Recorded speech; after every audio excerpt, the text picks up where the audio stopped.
మాకు తెలియకుండా ఇంట్లో వాళ్ళని మోసం చేసి ఇంట్లో మేము అప్పులు చేసి మా పిల్లల్ని దూరం పంపించి చదివించుకొని అప్పులు చేసి అప్పుల్లో మునిగిపోయి ఉంటే మా బిడ్డను ఈ రోజు నా బిడ్డ కనీసం తల్లి అని ఈ రోజు మదర్స్ డేనే తల్లి అని అమ్మ అని ఫోన్ చేయడానికి లేదు. ఎందుకంటేనంట ఇప్పుడు నేను వాడి కోసం నేను మతం మారాలంట.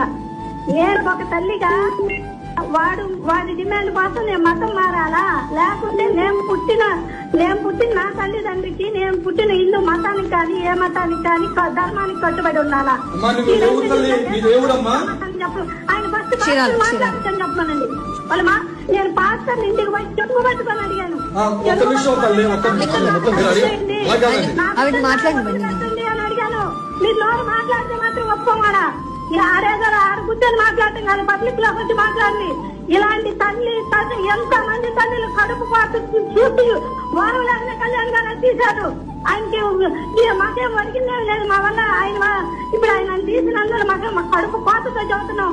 ఎంత మంది తల్లు ఈ రకంగా చేస్తారు. మీ దేవుడు చేసుకోవాలంటే మీరు చేసుకోండి, మీ పిల్లలకి ఇప్పించుకోండి. అదే మీ పిల్లల్ని తీసుకొచ్చి మేము మా మతాల్లో తీస్తే మీరు ఒప్పుకుంటారా?